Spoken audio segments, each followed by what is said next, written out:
Sakis, welcome to our Technology Insights podcast. Today we will discuss about Humanified leadership, the evolution of AI, and how this affects humanity, also in HR perspective. Sakis, you've spent many years in the IT and management field, working with global organizations. Can you give us a brief summary of your experience and what you have done so far? And also, I would like to know what made you focus on this topic, Humanified leadership. Yeah, thank you. First of all, thank you, Anastasios and Karantis, to be part of your podcast. It's my pleasure. So my name is Sakis Tassoudis. Having actually a couple of years experience in leadership, but I believe more important is what are the lessons learned in this direction. So I'm working, or actually, I have started to work as a banker. That was my first proficiency, where I have started to learn the business of banking. But very quickly, I find out that I would like to explore the world. I'm very much interested in the cultural aspect of human beings. I had always a kind of auto-ethnographical approach of how I see work and how I see cultures and people. So very curious about that. So I've spent, after my time in the banking area, I spent also 8 years in consulting and management consulting, leading a couple of global projects and implementations in the area of SAP. So I have to mention that from a IT perspective, so software was actually the business, and implementation, project management, program management, and so on and so forth. That led me into more than over 100 countries in the trajectory of my consulting business. And the while where I spent 18 years at SAP in different roles, from business development to product management or solution management, as we called it there, where I was responsible also for some of the solutions in the financial services industry, as well as then later on looking towards the sales side of the house. So consulting, product sales, it was a choice that I had pursued in order to understand the holistic sales cycle of software, as well as the implementation of software.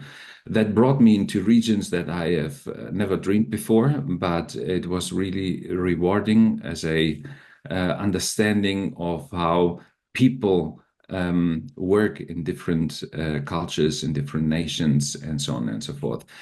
I had also the opportunity in order to really work on the first spin-off of SAP in the recent position that I was holding as a CEO at Sapphire, which was a spin-off that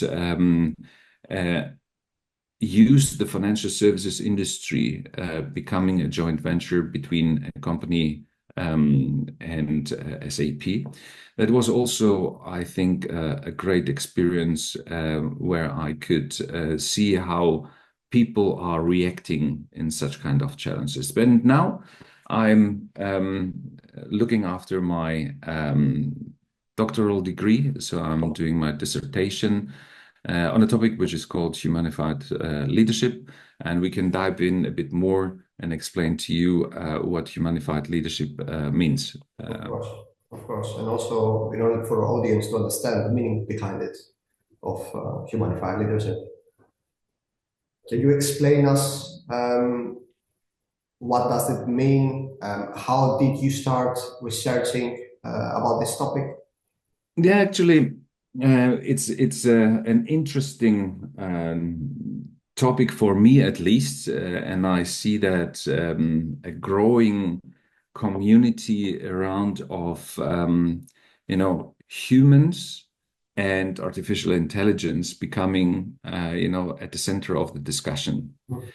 That led me before I started to deep dive a bit more into artificial intelligence and what that means for leading people, leading organizations, but also leading in the time where we live, which is characterized as being, the Anthropocene, which means that the impact of human beings on our earth, on anything that we are doing, is very impactful and will dictate the way of how we as humans will evolve and live in a synergy with nature and our world.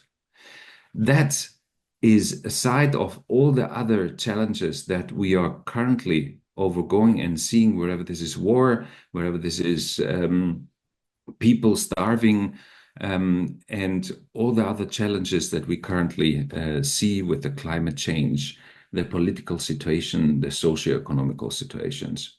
But in that context, leadership still follows very outdated and archetypes of leaders being at the driving seat of what we are doing. And that is in politics, in government, as well as it is in many companies.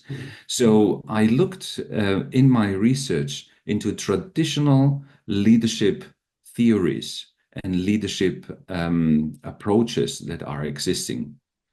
And I have identified that there is I would say, sizable gap of literature that you can find which redefines leadership.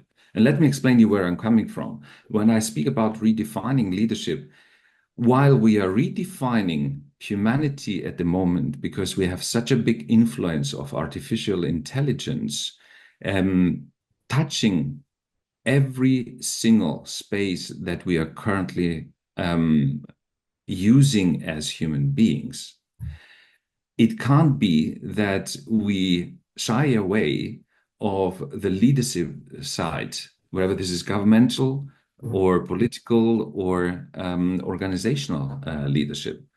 And that brought me to the conclusion, I would say the first conclusion, it's a high-level conclusion, that there is a need of redefining leadership as we go on.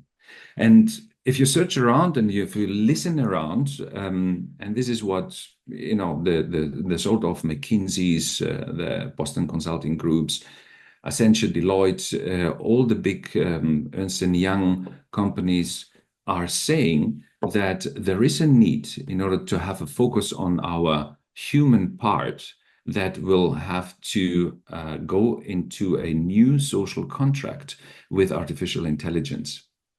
So algorithms are dictating the way of how we work. At the same time, still, we as human beings need to find a way of how we can work these algorithms to be humanistic. So this is why we are talking about humanistic algorithms. It's a term that is coined by many different companies, which is becoming important. And that context actually made me to deep dive a bit more into humanified leadership in the age of artificial intelligence. Now, coming into the definition of what humanified leadership means, it's anything that goes beyond, I think, traditional leadership themes and theories. So humanified comes actually from the term that is coined by an anthropologist, which is called Tim Ingold. And he has explained what the difference between humanized and humanified means. So humanized actually is the process that kids are going through when they become humans. So you adopt a couple of ways of how humans behave. That's typically happening by kids when they look into the social environment, their parents and so on. So they become humans. Humanifying means how we evolve as humans. And that means that do we continue to learn? Do we find new knowledge? Do we challenge actually the knowledge that we currently have in order to find new wisdom into that what we are doing? And I'm using for that a transdisciplinary approach. Transdisciplinarity means that you try to find ways from different sciences in order to bring them together. As is an example, if you look into information systems and biomedical, then you will find out that a new science was created out of that, which is called bioinformatics. And that is transdisciplinarity, where you don't serve only one science, but you try to find new wisdom. So in my approach, I'm using different disciplines, wherever this is anthropology, psychology, philosophy, obviously IT, information technology, data science, as well as the theories around of economics, leadership, and so on and so forth, in order to find a framework. I'm not saying that I will develop a new theory, but I'm trying to find a framework under which leadership can be adaptive, leadership can be supporting the algorithms that we have in AI to be more human, as well as to find ways to embrace empathy, emotional intelligence, and trust, actually, traits that we as humans have. And I believe artificial intelligence is very far away from it, and maybe we'll never have, but I'm not trying to predict the future. I'm trying actually to analyze what we have today. I hope this is understandable what I'm trying to mean with that. Very understandable. And yeah, thank you very much for all this information. It's for some people it's something new, but of course this research uh, can lead to different aspects in the future. Now you mentioned, of course, about the development of AI. What are the ethical considerations behind it? Combining humanified leadership and the development of AI nowadays. I think from an ethical consideration, I mean, there is a huge hype around of the topic to have ethical AI, which I believe rightfully. I'm not saying it is just a hype. It is, I think, fundamental that we will keep the ethics right in order to develop artificial intelligence to be relevant for humans rather the other way around. And I'm far away of that, what many people say that AI will take over humanity and so on. That's too futuristic for me. I'm trying to be sensible for the time that we are living today. And I believe what we are looking for is to find ways that artificial intelligence can be symbiotic with humans in a way that we can take advantage.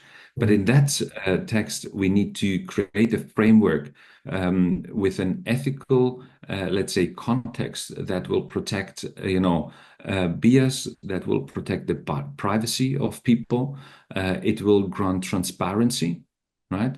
And it will also keep cultural aspects that are still important for human beings and are part of the identity of human beings.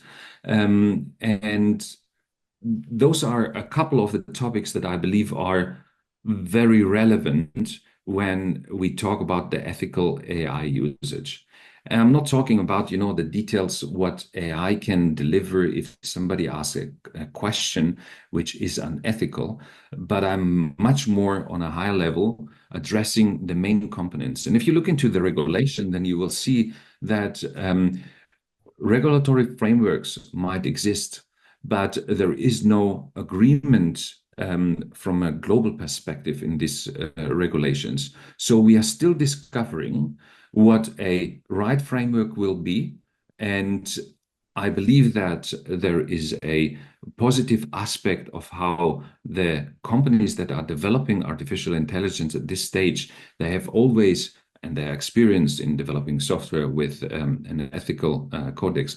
But the competition sometimes might allow some of the companies to go beyond borders and experiment to other ways. So that's what I would say, that the ethical side needs to be considered whenever we develop artificial intelligence. It needs to be considered when we are leading people. That should be out of question. And even more now with where we are handing over some parts that typically were branded as being, human tasks into AI, giving over also the ethical aspect that we head into that direction needs to be part of how we develop the large language models and all the other models that are relevant to AI. Right. And as a leader, And as a manager, how can we benefit from AI and its involvement? It's an interesting question, and I might have my personal opinion about it because I have made experiences, but maybe it's more, let's say, interesting to explore some of my findings during my dissertation. So I launched a survey, and I did also unstructured interviews with leaders from different organizations. Most of them are in the top 100 organizations worldwide. And I'm very thankful that people have shown interest in order to participate and be very transparent. It is an anonymous survey, and also the interviews, although I know the people, it's anonymous, so I'm not disclosing the names of the companies. However, I want to disclose to you of how people are currently using artificial intelligence in their daily work. And I'm talking about people that are like you, I, and everybody who is listening. So the majority who are using AI. At this stage, I believe that it is more on the area of automation, automating tasks, helping daily tasks, and using artificial intelligence is there where they see the biggest benefit. They see also, I think, a fear of employees in using artificial intelligence in order to get more transparency about their own profiles. Of course, we have here GDPR, the protection of privacy, and so on and so forth, that needs to be considered. But one of the most efficient stories that I have heard, and this is a very simple use case. I'm not talking about, I will come later on into, efficiency gains that we have in HR, recruitment, and so on. But a very simple case is, how do you prepare yourself when you go and you travel in different countries about understanding a culture much more better? Can you rely on the responses that we will get from AI? In many cases, you can do. You have to validate a couple of topics, but just think about, new generation leader is coming up and he needs to travel in different countries he has never been before. The way of how he can access data today about the organizations, the competition, the individualities in this country is on his fingertips. Before that, I have traveled 25, 30 years ago. I had to read books, I have to ask colleagues, I have to find a way in order to inform myself. So I believe that using AI in order to get on your fingertips informations that you need, also academic informations that you might need, information that you might want to have from other sciences is much more easier. So that gives you the opportunity as a leader today to be much more informed into going into a situation, whether this is with your employee or your boss or with other companies, your customers. And that is, I believe, of how you can use it at this stage. Now, if you come into HR relevant topics, then you will see that as a leader in HR, as in your position, you will know that there you have much more bigger at this stage opportunities to get advancement from AI. As an example, you can get tasks that you have been doing before manually much more automated. And for you, that means that you can save time. And especially by saving time with artificial intelligence, that is something that many of the leaders have confirmed, is that you can save time for your employees. So that is a recurring answer that I got, which I believe is one of the benefits that I saw using AI, is that I can automatize tasks, I can find information much more faster, and that actually relieves the workload that I have, which if I want to, I can spend that in order to be humanly approaching my own employees and my teams in order to work with them on creativity tasks, on other tasks, and supporting them also individually. I would like to share also my personal opinion. I Sure. also use AI, of course, in my work as a recruiter, preparing templates, trying to improve my job descriptions. But in the other hand, I have some concerns, Sakis. For example, in the past, before, let's say, for example, ChatGPT, I was doing everything manually. I was doing everything by myself, and also from the help of my colleagues, trying to put my brain to work in order to deliver a good template, a good job description. And now we have the benefit of AI, just typing what we need, and we have everything ready. It's very nice, very helpful, saves time, obviously. But in the other hand, I think like I'm not developing my skills. This is how I see it.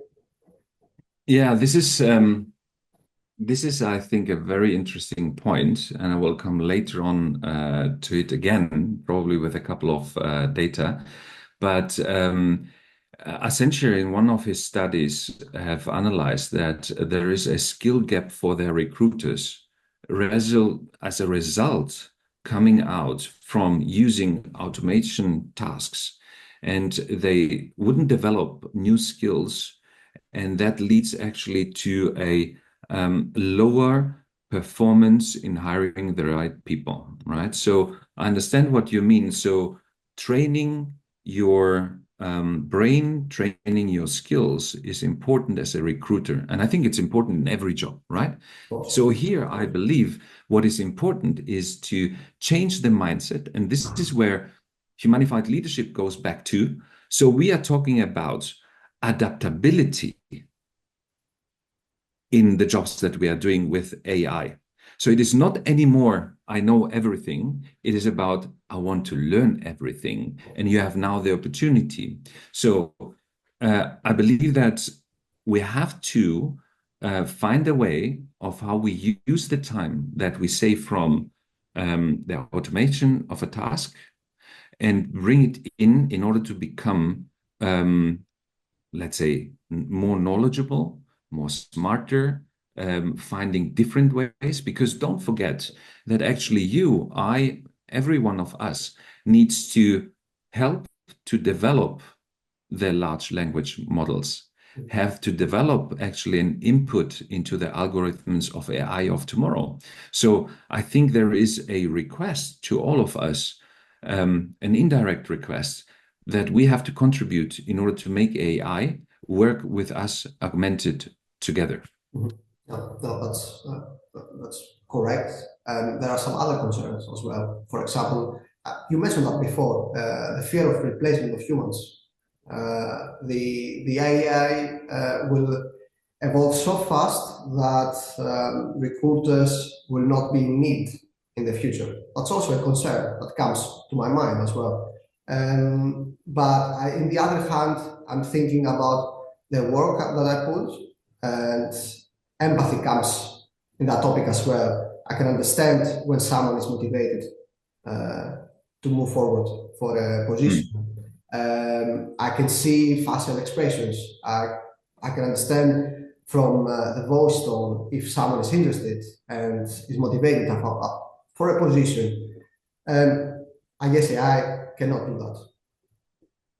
Yeah, that's true, absolutely. So first of all, I have a full understanding about the fear of people about replacing their jobs. So I'm not, let's say, arrogant to that point, because I listen actually into the news. Oh, don't forget that this is not so important and so on. But we have to take this fear seriously.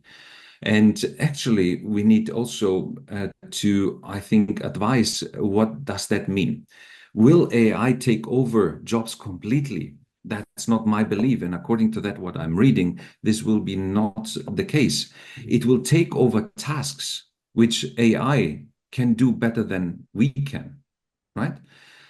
But there are a couple of tasks. You mentioned some of them, having the empathy, having, the final thought about who I will hire, having the final thought about who fits better into my team, will be still at the recruiter, at the leader, at the person, the human being that is next I'm saying next, not behind, but next to the decision or the information that I will get from the AI. But the decision will be still in hands of human beings. And I believe this is the scenario that we have to think of. It is not about me against AI, it's me with AI, right?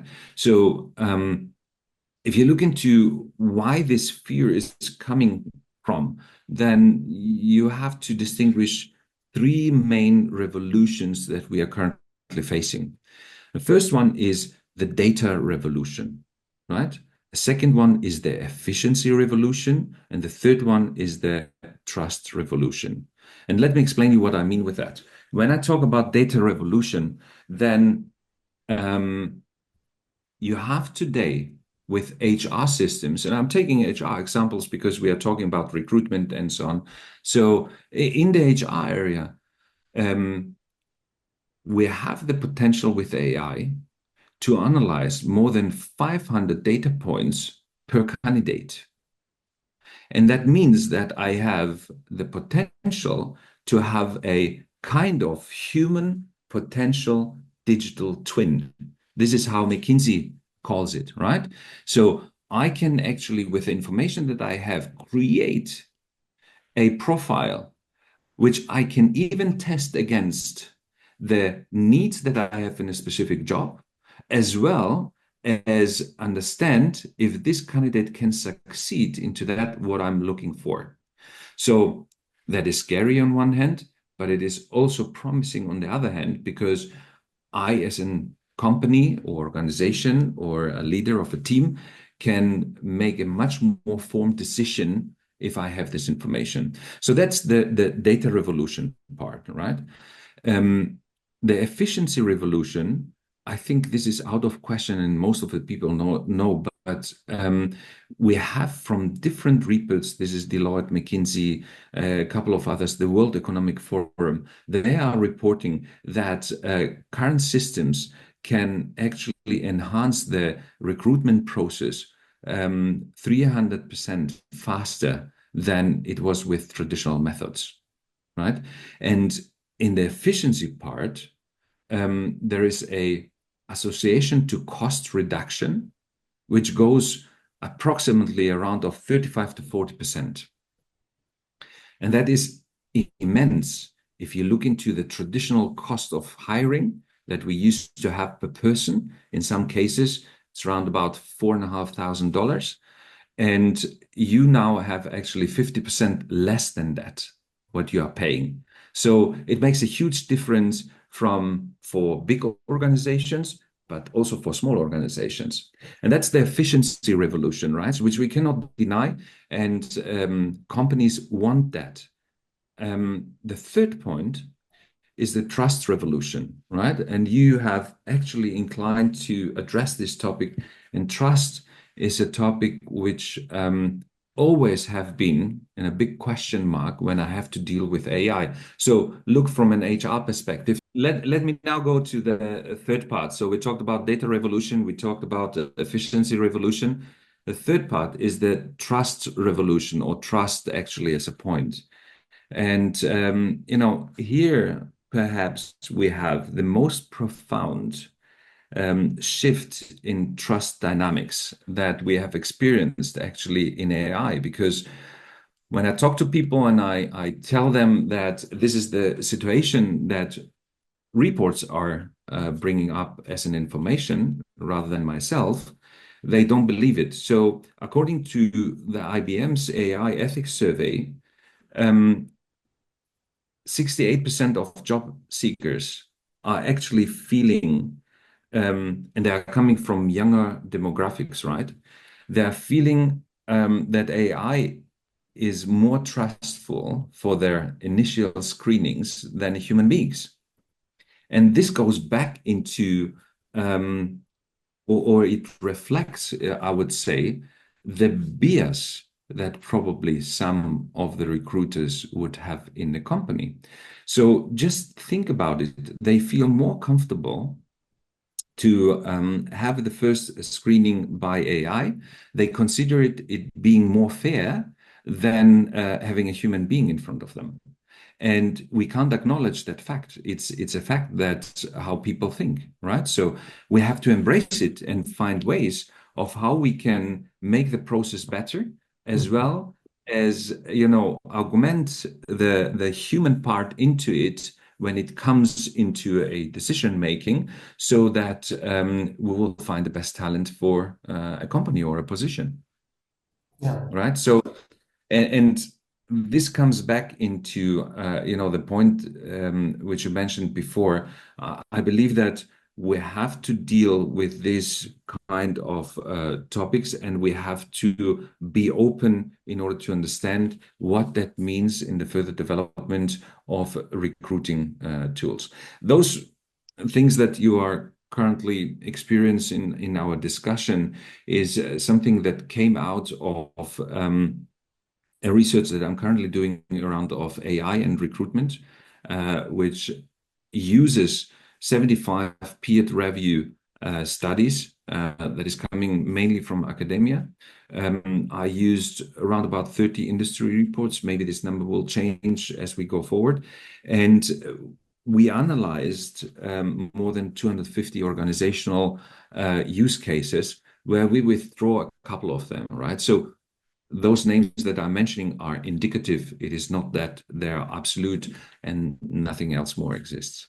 Yeah. So what I can understand is not only recruitment, of course, recruitment is the main topic, but in general, we need to adjust in the new era. This is the new era. This is the reality.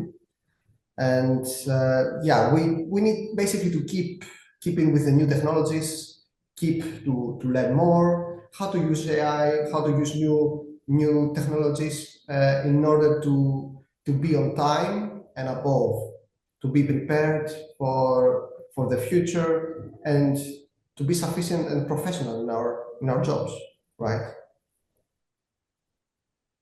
Yeah, absolutely. And I think it is one topic that I believe is important is that we need to help the people to develop and embrace thinking towards being, adaptable and flexible in order to embrace this new kind of synergy that we are developing with artificial intelligence. It will not steal our humanity, that will stay in our hands. And I believe we have all the credential.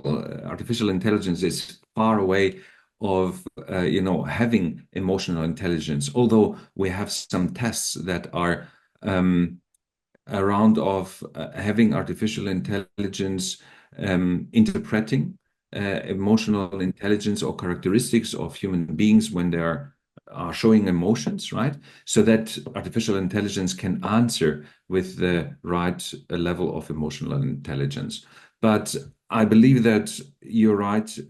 We have, I think, human traits that will be not replaced by AI, and we need to educate people and teams in order to be flexible to embrace that.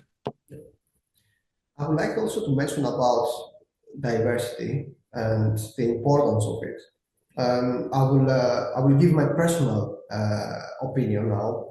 As someone who lived in three different countries, I believe that the exposure to different cultures, ethnicities, languages develops our communication skills, right? And and especially with empathy, this is the way of gain it. Speaking with people, different environments, the communication skills are much better from my perspective after living in so many in Germany, in Greece, of course, where I'm coming from, and also now here in the UK. I believe I can communicate better with people from all across the world. What's your opinion on that? I have a very strong opinion, but let me start with first thing. You mentioned empathy, right? So I believe that there are many people in organizations, where those are leaders or directors, whatever they are, that have no empathy at all in work, So we have also human beings that are not showing empathy. I'm not saying they don't have it. They are not showing empathy in business. And in my survey, I asked this question, and you will be astonished how many people said that, empathy is rather something for my private environment, not for business. So they have a very clear opinion. So I'm not judging that opinion. I'm just saying how things are. So that's one thing that I said, but I'm much more on your direction. I believe that empathy is something that will make any human being, or makes any human being, being much more thoughtful and differentiates us from machines. And I believe that you have to distinguish in the different forms of empathy. Is it active empathy, where I'm putting myself into, the shoes of somebody else, or am I just empathic in order to understand under which circumstances somebody has a certain behavior? So from that perspective, I'm fully with you. Empathy will distinguish us, and it will become even more important in order to be successful as we go forward, and will distinguish us from machines. I believe that also the new generations that are coming, or the younger people that are coming into business, they have this expectation that empathy, because empathy doesn't mean only that I am looking into somebody, is he good or not good? Empathy means also that I understand where you're coming from. Do we have this generational gap, or am I empathic in order to understand when my daughter comes to me and has a completely different perspective than mine? So that's also empathy, I believe. And I'm 100% convinced.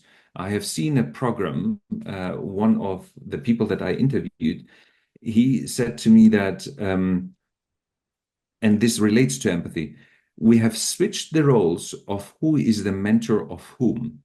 They have young people being mentors for people that are already 20 or 30 years in the business. And it's not about that they can learn them something new only, but it is also about changing the roles. This is how we get smarter, rather than sticking into traditional models. Yeah. But coming to the second point that you mentioned about culture. So one case which is very interesting is about Cisco. They have implemented AI in recruitment, and they used it for the APJ region, so Asia Pacific region. And they really faced unexpected challenges related to the culture in this region, right? So the AI system was actually excluding people from Japan and South Korea, unproportionally to other candidates, was 45 to 38%, I believe, the percentage. And they were actually excluded from being candidates because their communication style from Japanese and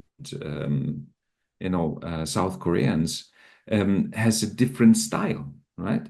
So this was interpreted, actually, the humility that they have in their style of presenting themselves and writing also their resume was interpreted as lack of confidence, right? And it categorized actually those candidates as being underqualified.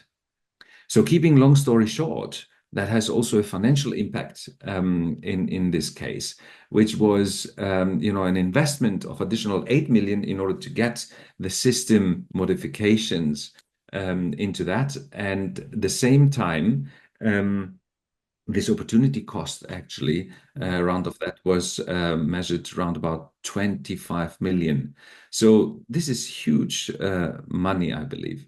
And speaking about diversity, there's also, how can we miss also opportunities in order to qualify the right candidates? So if you look into the case of Adobe, where their IA system actually has become very critical in order to select the right candidates.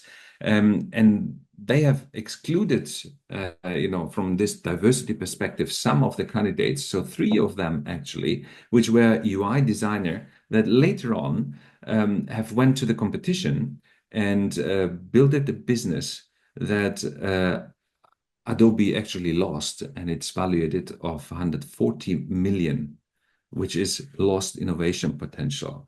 So the criticality of how we select in terms of diversity, if we have bias in our system, if we have, cultural nuances that we are not considering when we program the algorithm, is, I think, essential and will have a huge impact into future loss of the company if we don't go for the right talents.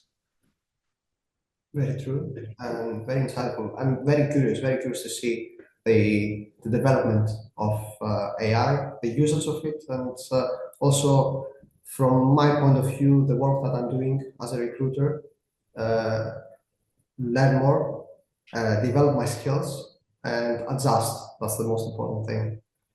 So, Sakis, I would like to ask you about the future trends and challenges. Of course, um, we cannot and you cannot predict the future, but what potentials does AI have, and what should we do? Should we avoid?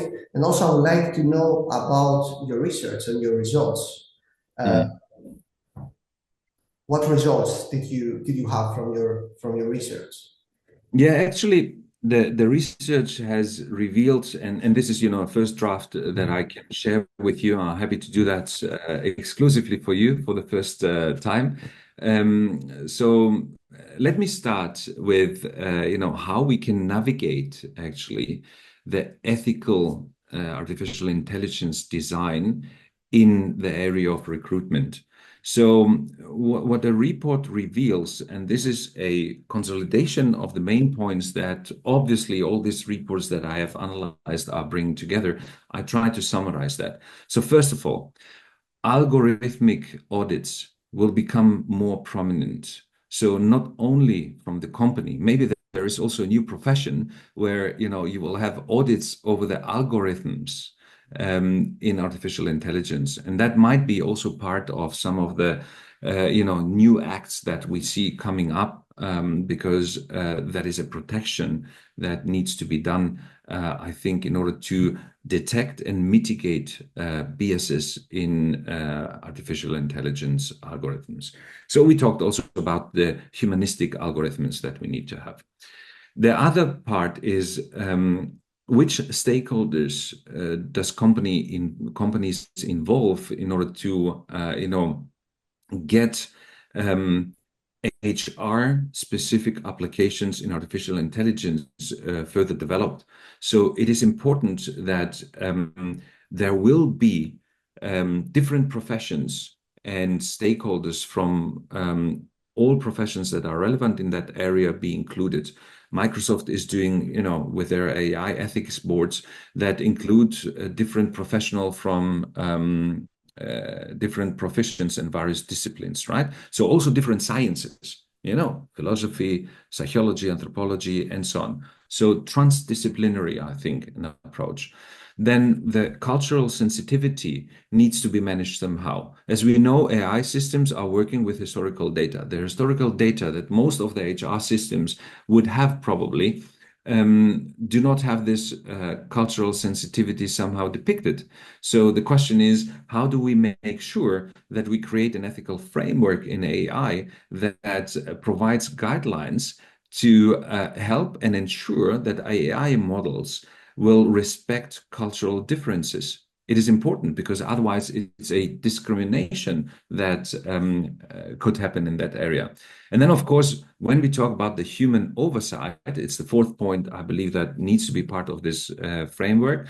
It needs to be relevant that we have this human oversight about anything that is going on. So AI is here to support us, and it's not here to replace humans, right? So that's actually the framework I believe that needs to be worked on. And there might be also additional points, but this is what the report reveals. And then if you look into the projected technological milestones, right? I will not fix that into years, but in the next 3 to 5 years, we will see actually quantum algorithms to play a much more important role into stronger and better career trajectory forecasts with a better accuracy. MIT is researching in this area, and they have already found some significant results into that direction. Then the implementation of neuromorphic AI, which will, have the potential to detect real-time emotional adaptability in recruitment, also enhancing, I think, the candidate experiences. So you will have actually artificial intelligence communicating with the avatars, whatever it is, with the candidates. But this needs still, I think, some development. We have already the first results in that direction. However, it needs to be optimized because they are not stable as such. Then, of course, this topic about ecosystems awareness. So in order to find, the way of how we can access the cultural fit of team dynamics, right? So how can I bring best together complete teams rather than individuals only? Because that is a consideration factor that implies directly a better performance going forward and a better result. And then at the end, I think the democratization of advanced AI systems in the recruitment process will help actually that we will be much more flexible in order to get resources from all over the world without biases, without cultural differences, and be much more flexible. So that's a bit what we have found out so far. Maybe 1 or 2 points that can be added, but that's a bit the direction. The future sounds very bright, to be honest with you. Very interesting, all this kind of development. I would like to ask you, you told me this is on testing phases. Are any companies that are actually working on these developments using this AI system? Yeah, I think as well as for the quantum algorithms, IBM is doing their something on that direction, obviously, with their Watson approach that they have. The neuromorphic implementation of AI is also something where we see, I heard about Microsoft, there might be also other companies, so don't take my word as being, solely examples, but the examples that I have found out so far, Accenture is doing, I think, good work around of that. And we see also that from an ecosystem, recruitment awareness, and so on, most of the companies have already started to investigate also the cultural aspect. PwC, as I mentioned before, Accenture, Deloitte, EY, all these companies, they are helping organizations in order to develop algorithms, but also dictate the way forward into it. So there is a huge investment in that direction. And I believe as this is the area, especially around of HR recruitment, which you can have a huge impact in cost savings, optimization, automatization, and also gain the best talent, because the war of talent is going on. Companies are focusing on that direction. Super. And I hope, as a recruiter, as an HR person, I will have the opportunity in the future to be part of this development, work on such a system, which will help my work for sure.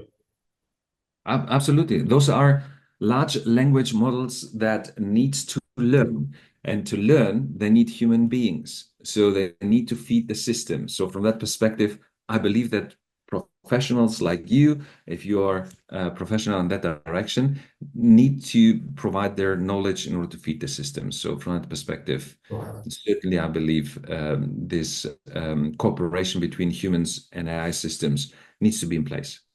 Sure.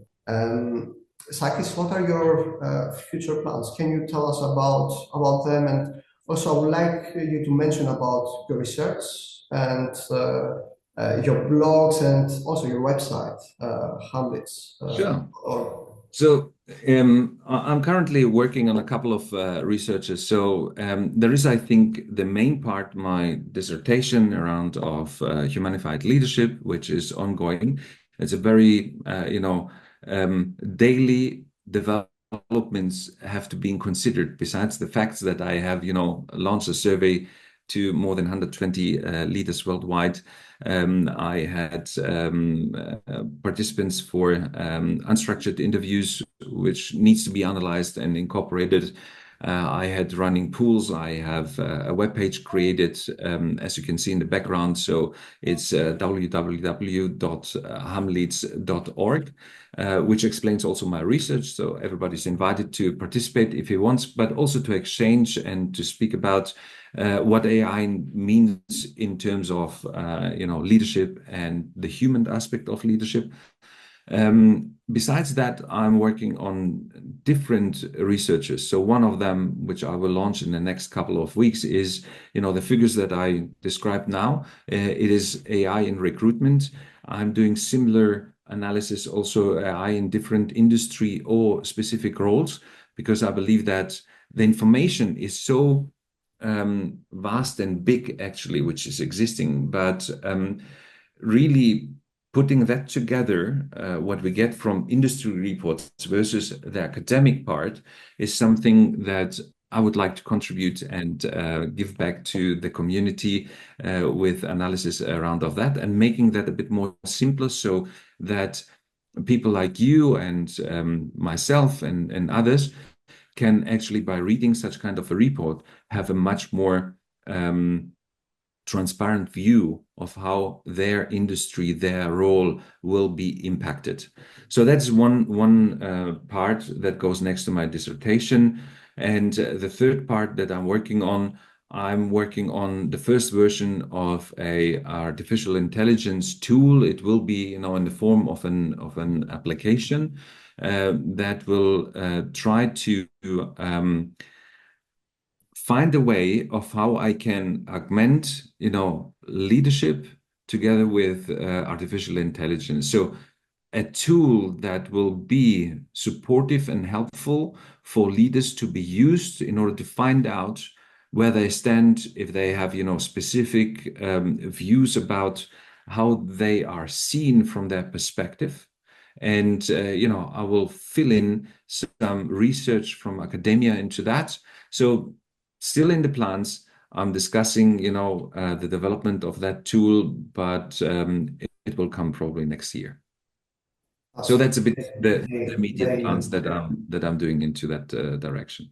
That's very, very interesting, Sakis. I will advise everyone, no matter the profession and the level, to have a look on your articles, which are very insightful. And I believe they make you think, which is the most important. Think about the future, think about the development of ourselves and how to progress. That's very, very good. Very, very good. Sakis, thank you very much once again for having the opportunity to have this conversation together. It was a pleasure discussing all this fascinating topic, and I'm looking forward to collaborate again in another podcast or in another way in the future. Absolutely. Thank you, Anastasios and Cavendish, for giving me the opportunity to participate in your podcast series. I will launch also my own one, so obviously the invitation will go back, and I would be happy to have you there, and probably have you more speaking than I have done in your podcast, in order to understand your perspective, because it's important for me, if I launch such kind of reports and this analysis, but also developing my tool, to have people that can give me their perspective, because I'm not working in an isolation. I'm trying to work actually in the social environment that we are currently in. So from that perspective, thank you very much. It was a pleasure to be here. Looking forward to speak again soon. Thank you very much. Have a great day. Same to you.